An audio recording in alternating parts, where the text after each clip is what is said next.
እና የሚገርማችሁ ነገር እኔ ቀብር መሄድ ብዙ አልወድም።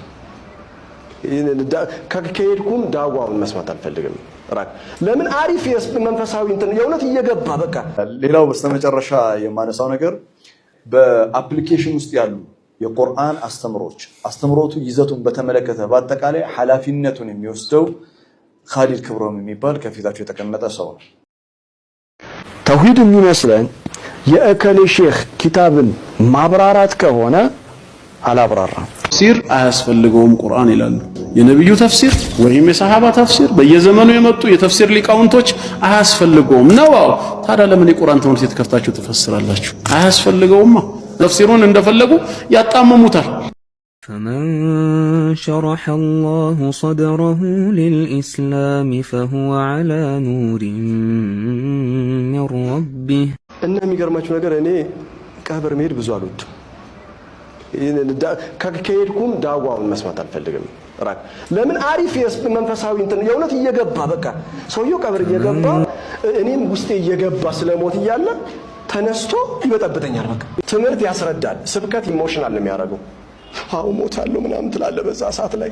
ከዛ ስትደውልልህ ስልክ የስ ቤቢ የመጣው ነው ቀብር ነው አሁን ምናምን ትላለህ። ትምህርት ቤት እያለን ተማሪዎች እያለን አራት አይነት ተማሪዎች ነበሩ። አንደኞቹ የሚማሩት ከአስተማሪው ላይ ነው። ሌላ ምንም ነገር አይፈልጉም። ልክ አስተማሪው ገብቶ ማስተማር ሲጀምር በትኩረት እሱን ማዳመጥ ይጀምራሉ።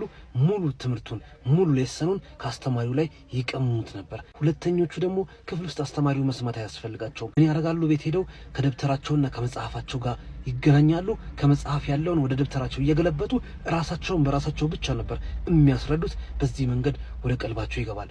ሶስተኞቹ ደግሞ አስተማሪው ሲያወራም መጽሐፉን ሲያነቡ አይረዱትም። ማንን ይፈልጋሉ? ከጓደኞቻቸው ጋር እንደ ግሩፕ ስራ ክብ ሰርተው ተቀምጠው እርስ በርስ ካልተመካከሩ በሚገባቸው ቋንቋ የሚያናግራቸውን ሰው ካላገኙ በፍጹም አይረዱትም። የሚፈልጉት ሰው ያስረዳቸው ነበር። አራተኞቹ ደግሞ እቤት አስጠኝ ተቀጥሮላቸው የተማሩትን ያነበቡትን ደግሞ ደጋግሞ በሌላ አማርኛ ካላስረዳቸው በስተቀር አይረዱም ነበሩ። ይሄ የሰው ልጅ የመረዳት ክህሎቱ ፍጹም የተለያየ መሆኑን የምናይበት የልጅነት ጊዜያችን ነው። ኡስታዝ ኻሊድ ክብሮም የሚረዳበት መንገድ ወይም አንድ ነገር እሱን ታዕሲል የሚያደርግበት መንገድ ምንድነው? በአይኑ ሲያየው ያለ ዳዕዋ ያለ ተጨማሪ ታዕሲል ነው። ማንም ሰው ሳይነግረው ዳዕዋ ሳይደረግለት ባየው ነገር ቀልቡ ይነጋገርለታል። ነገር ግን ለኔ ይሰራልኝ ነገር ለሌላው ሰው ይሰራል ማለት አይደለም። የዳዕዋ ሲስተም ይሄ ነው።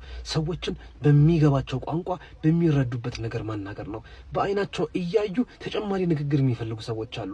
እየሰሙ ትርጉም የሚፈልጉ ሰዎች አሉ። ቀብር ጋር መሄድ ሳይጠበቅበት ሰውየው በዙሪያው ብዙ ሰዎችን እያጣ እየቀበረ ብዙ ሰዎች በተለያየ መንገድ ሲሞቱ እየተመለከተ ቀጣይ እሱ መሆኑን አይረዳም። ለዚህ ነው ረሱል ሰለላሁ ዐለይሂ ወሰለም ቀብሮቻችን ጋርም ጭምር ዳዕዋዎችን ያደረጉት። ለዚህ ነው እሳቸው ብዙ ሐዲሶችን እዛው ቀብር ስፍራዎች ላይ ሊኖራቸው የተገባው። ሁሉም የሰው ልጅ በአንድ አይነትነት ባየው ነገር ብቻ ቀልቡ ሳይማይነጋገርለት ነው። ንግግር ይፈልጋል። እንዲያ ባልሆነማ እድሜ ዘመናችንን በሙሉ ሶላታችንን ስንት ሰዓት መስገድ እንዳለብን እናውቃለን። ሙአዚኑ ግን አሁንም ሐይ አለ ሶላህ ነገም ሐይ አለ ሶላህ ከነጎዲያም ሐይ አለ ሶላህ ይላል። ሁሌም ይጣራል። እስካልተጣራ ድረስ ወደ መስጂድ አንሄድም። ሰዓቱ እንኳን ቢያልፍ ሰዓቱ ደረሰ ወደ መስጂድ እንሂድ ሳይሆን ምንለው ምንድነው? ዛሬ ሙአዚኑ አዛን አይልም እንዴ? ዛሬ እዚህ መስጂድ ማብራት የለም እንዴ እንላለን እንጂ አሁን ሶላቱ ነው ሐይ እንስገድ የሚል ሰው የለም። አስታዋሽ እንፈልጋለን። በተደጋገመ ጉዳይ ላይም ጭምር የሰዎች የመረዳት ክህሎት የተለያየ እንደመሆኑ እኔ የተረዳሁበትን መንገድ ሌሎች ሰዎች ሊረዱት ስለሚገባ አያስፈልጋችሁም ብሎ በዳዕዋ መልክ አደባባይ ላይ ወደ ሚዲያ ወጥቶ መናገሩ ምናልባት የሰዎችን ፍጹም የሆነ የተለያየ የመረዳት ክህሎት ኮምፕሮማይዝ ማድረግና ማፈን ማጨቅ ሊሆንብን ይችላል። ዳዕዋችን ለሁሉም በሚገባው በሚረዳው ቋንቋ ሊሆን ይገባልና እዛ ቦታ ላይ የሚደረጉ ዳዕዋዎች አላስፈላጊ ናቸው ወደሚል ድምዳሜ በሂደት እንዳንደርስ ሰላት እኮ አሁን የለም እያሉን እኮ ነው። ቁርአን ላይ ስንት ከመቶ በላይ ተጠቅሶ አይደል? አዎ ተጠቅሷል።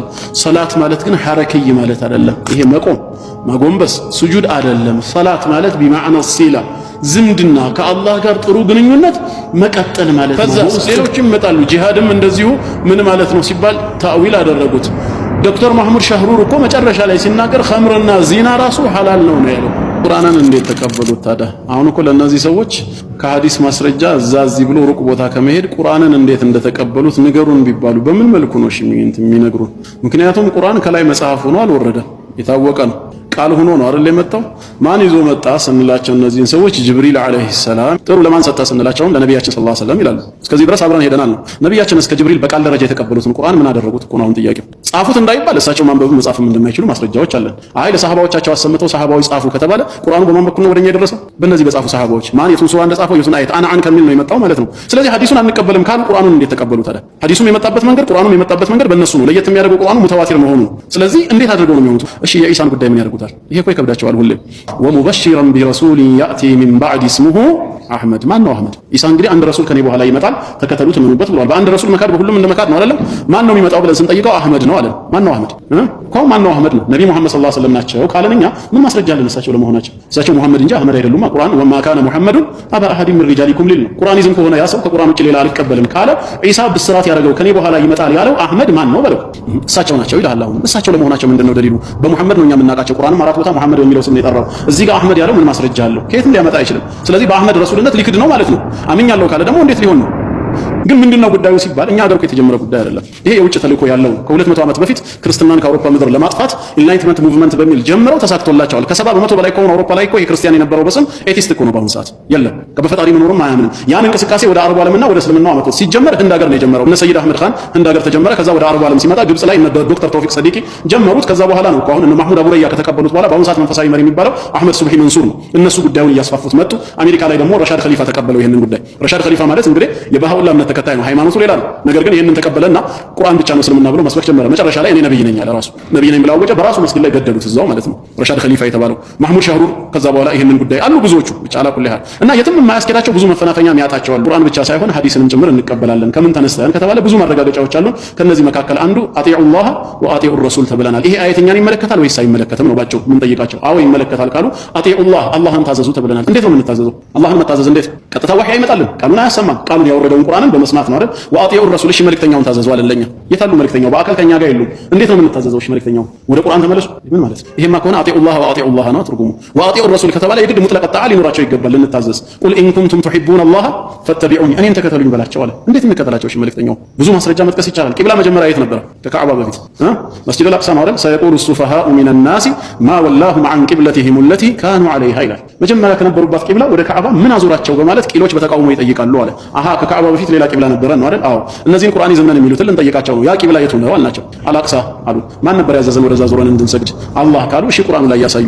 የቱ ጋር ነው ያዘዘን? ወደ ካዕባስ ፈወሊ ወጅሀከ ሸጥረል መስጂዲል ሐራም ወሐይቱማ ኩንቱም ብሎ እኛንም ጨምሮ አዘዘን። ወደ ቤተል መቅዲስ ይሰገድ ከነበረ ማን ያዘዛቸው? እሳቸውና ሰሃቦችን ቅድሚያ ወደ ቤተል መቅዲስ አላህ ነው ሲሉ ያምጡት። የለም ሐዲስ ላይ ነው ያለው። አላህ ደግሞ ምን አለ? ያን ሐዲስ ላይ ያለውን የራሱ ትእዛዝ አድርጎት ወማ ጀዐልነል ቂብለተ አለቲ ኩንተ ዐለይሃ ኢላ ሊነዕለመ ብሎ አየቱ ይቀጥላል ማለት ነው። ያ መጀመሪያ የነበርክባትን ጊዜያዊ ቂብላ ቋሚ ቂብላ እኮ አላደረኳትም። መጀመሪያውኑ አንተን እሺ ብሎ የሚከተልህን ሰው ወደ ክህደት ከሚመለሰው ሰው በተግባር አበጥሬ ላሳያችሁ ብፈልግ እንጂ አለ ጌታ አላህ። ያንን ቂብላ ጊዜያዊ ማድረጉን ነግሮናል። ግን እሱ እንዳደረገው በቀጥታ ሰሪህ በሆነ የሚናገር የቁርአን አንቀጽ የለም። ሐዲስ ላይ ነው ያለው። ይሄ ማለት መልእክተኛው ያዘዙት ሁሉ ማን ያዘዘው ነው? አላህ ያዘዘው ነው። መን ዩጢዕ ረሱለ ፈቀድ አጣዕ አላህ። እሳቸውን መታዘዝ አላህን መታዘዝ ነው። ለምን ታዘዙ ብሎ ስላዘዘን። ግን አሁን ምንድነው የሚፈለገው? ፊትና በሰዎች መሃል መቀስቀስ።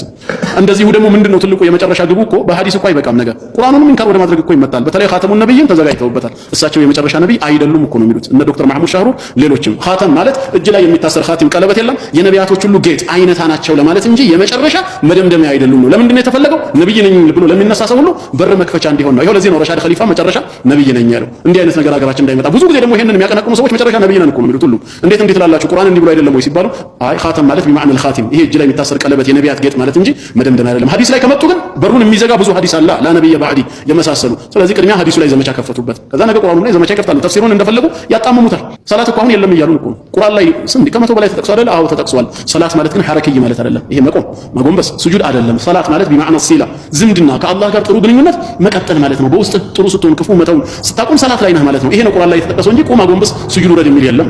ይሄ ነው የተጀመረው። ከዛስ ሌሎችም ይመጣሉ። ጂሃድም እንደዚሁ ምን ማለት ነው ሲባል ታዊል አደረጉት። ዶክተር ማህሙድ ሻህሩር እኮ መጨረሻ ላይ ሲናገር ኸምርና ዚና ራሱ ሐላል ነው ያለው።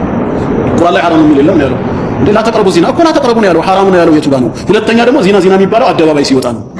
በድብቅ ሲሆን አይሆንም። ኸምርስ የትም ቦታ ቁርአን ላይ ሐራም ነው የሚል የለም። ኢነመል ኸምሩ ወልመይሲሩ ወልአንሷቡ ወልአዝላሙ ሪጅሱም ሚን ዐመሊ ሸይጣን ፈጅተኒቡሁ ያለው ራቁት ብሎ መከረን እንጂ ሐራም ነው አላለም። የት አለ ሐራም የሚል? ሐራም የሆኑት 18 ነገሮች ብቻ ናቸው። ኢነማ ሐረመ ዐለይኩም ምትለዋን ይጠቅሱና ማለት ነው 18። እሱም እኮ ማለት ይላሉ ከዛ ደግሞ ሐራም ማለት አሁንም ውግዝና ከልክል ማለት ሳይሆን ድንበር ማለት ነው። እንዴት በቃ በቁርአን እንደፈለጉ እንዲጫወቱ ነው የሚፈልጉት። ለዚህ እኮ ነው ተፍሲር አያስፈልገውም ቁርአን ይላሉ። የነብዩ ተፍሲር ወይም የሰሃባ ተፍሲር በየዘመኑ የመጡ የተፍሲር ሊቃውንቶች አያስፈልገውም ነው። ታዲያ ለምን የቁርአን ትምህርት ከፍታችሁ ትፈስራላችሁ? አያስፈልገውማ። እናንተ ማን ናችሁ? አሁን እኮ ከነብያችን ሰለላሁ ዐለይሂ ወሰለም እኛም በልጣለን እኮ ነው ሊሳኑል ሐል በአንድ በኩል። ለምን የእሳቸው ሙሂማ ግዳጁ በላግ መልእክት ማድረስ ነው። እኛ ግን እናደርሳለን እንፈስራለን ሁሉ እያሉ ነው። ከእሳቸው የበለጠ ሚናን እየተጫወቱ ነው። አላህ ይጠብቀን ከእንደዚህ አይነት ነገር። ሲታይ በራሱ የሚፈረካከስ ነው። የውጮቹም አልተሳካላቸውም፣ ግን የተወሰነ ጊዜ ሹባህ መጣላቸው አይቀርም። ዑለማዎቻችንም ዝም ስላሉ ነው፣ መልስ ስላልሰጡ ነው እንጂ ጉዳዩ አደባባይ መውጣት ካለበትማ የተዘጋጁ መልሶች እኮ አሉ። ግን አንዳንድ ጊዜ መስላህና መፍሰዳ ግምት ውስጥ ገብቶ ከኋላ ምን ያስከተላል? ቢያንስ አንድ ሰው አእምሮ ያለው ሰው ነብያችን ሰለላሁ ዐለይሂ ወሰለም ነብይ ሆኖ ከተላኩ በኋላ እስካሁን 1400 ዓመት አልፈጀም? በ1400 ዓመት ውስጥ እስልምና ማለት ቁርአን እንጂ ሌላ አይደለም የሚል እስቲ አንድ አርአያ ማን አላችሁ ቢባል ማን ይጠቅሳሉ? ይሄ ማለት 1400 ዓመት ሙሉ ሙስሊሙ ጥመት ውስጥ ነበር ነው። ጭራሽ የመጨረሻው ዘግናኙን ቃል እንደነገራችሁ ከፈለጋችሁ ነብዩ ሰለላሁ ዐለይሂ ወሰለም መታዘዝ በአላህ ላይ ማሻረክ ነው ያሉት። በግልጽ ቋንቋ ሙሽሪክ ናቸው አሉ። እንዴት ስንላቸው መታዘዝ ለአላህ ብቻ ነው። ስለዚህ እሳቸውን ከቁርአን ውጪ በሐዲሳቸው እንታዘዛለን ካላችሁ ከአላህ ጋር ምን አደረጋችሁ? በመታዘዝ አስተካከላችሁ ሙሽሪክ ሆናችኋል እኮ ነው የሚባለው። ገና እንድናለን እሳቸውን የታዘዘ ጀነት ይገባል አይደለም? እንደውም ሙሽሪኮች ናቸው። መታዘዝ ለአላህ ነው። ምንድነው የእሳቸው ሚና? አድርስ ተብለዋል። ቁርአኑን ማድረስ ነው። አለቀ በቃ። የምንታዘዘው አላህን እንጂ እሳቸውን አይደለም። ተመልከቱ የት እንደደረሱ። የሀገር ቤቱ ገና ስላቆጠቆጠ ነው ይሄ ያልወጣው እንጂ እነማን ናቸው የመሯቸው? ከየት ነው የሚያገኙት የሚለው የታወቀ ነው። የውጪዎቹን ዩቲዩብ ላይ ከፍተን ስናያቸው እኮ እዚህ ደረጃ ደርሰዋል። ጣዖት አምላኪ እኮ ነው የሚሉት ሙስሊሙን ሱንዩን ዓለም። ለምን ሲባሉ ከቁርአን ውጪ ሱና የሚባል ትውፊት የሚያመልኩ ይላሉ። እዚህ ደረጃ ደርሰዋል። የኛዎቹም ነገ ሲያድጉ እዛ መድረሳቸው አይቀርም።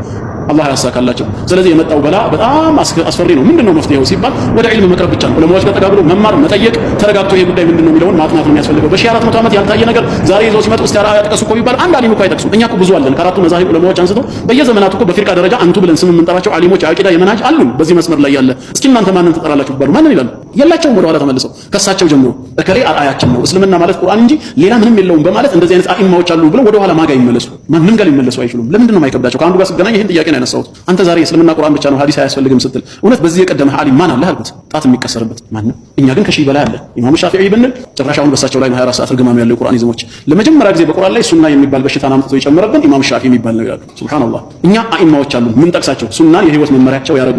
እናንተ ግን እስልምና ቁርአን ብቻ ነው የምትሉት ማን አላችሁ ቢባሉ ኸዋሪጅን እንጂ ማንንም አይጠቅሱም። ኸዋሪጅ ደግሞ ጠማማ ፊርቃ መሆኑ የታወቀ ስለሆነ ደፍረው ወደ እነሱ አይጠቁሙም። እና ይሄ ፊትና አስፈሪ ነው። ግን ኢንሻአላህ ወንድሞች መልስ መስጠት ጀምረዋል። ያን መልስ መከታተልና ከዛ በኋላ እነሱን ትቶ ወደ ራሳችን መመለስ። አትስገዱ ይሏቸዋል። ማን አዘዛችሁ? አትጾሙ ጭራሽ ደግሞ አሉ። አሁን ለምን ቁርአን ላይ ጾም ታዟል አይደለም ወይ? ጾም ማለት ምንድነው? አንተ ልጅ አፍህ ጾም ሲባል አፍህ ቆጠብ ነው አይደል? በቃ ከመጥፎ ነገር ተቆጠቡ። ተመልከቱ እስልምናን ያለ ተግባር ራቁት ማስቀረት እኮ ነው የተፈለገው እንደ ምዕራቡ ዓለም። ከዛ እንደፈለገ ይገዛናል። ሰው ደግሞ አንዳንዱ ስሜቱ ደካማ የሆነ ሰው እንዲህ ከሆነማ ይመቸኛል የሚል ሰው አለ። መጀመሪያ የሚሰለቸው አለ። እያንዳንዱ ተግባር ሐጅ ማለት እንዲህ ነው፣ ዘካ ማለት እንዲህ ነው ብሎ ከትክክለኛ ትርጉሙ አውጥተው እንደፈለጉ ይጫወቱበታል። ለዚህ ነው ሐዲስንና ተፍሲርን ቅድሚያ መዋጋት ያስፈልጋቸው። አያስፈልገንም አሉ። እነ ኢብኑ ከሲር ሁሉ ህይወታቸውን የፈጁት እነ ኢማሙ ነወዊ በቃ ዝም ብሎ ነበር ማለት ነው። ዛሬ ከኋላ መጥተው ቁርአን ላይ ሐራም የሚል የለም ነው ያለው። ላ ተቅረቡ ዚና እኮ ላ ተቅረቡ ነው ያለው። ሐራም ነው ያለው የቱ ጋር ነው? ሁለተኛ ደግሞ ዚና የሚባለው አደባባይ ሲወጣ ነው። በድብቅ ሲሆን አይሆንም። ኸምርስ የትም ቦታ ቁርአን ላይ ሐራም ነው የሚል የለም። ኢነመል ኸምሩ ወልመይሲሩ ወልአንሷቡ ወልአዝላሙ ሪጅሱም ሚን ዐመሊ ሸይጣን ፈጅተኒቡሁ ያለው ራቁት ብሎ መከረን እንጂ ሐራም ነው አላለም። የት አለ ሐራም የሚል?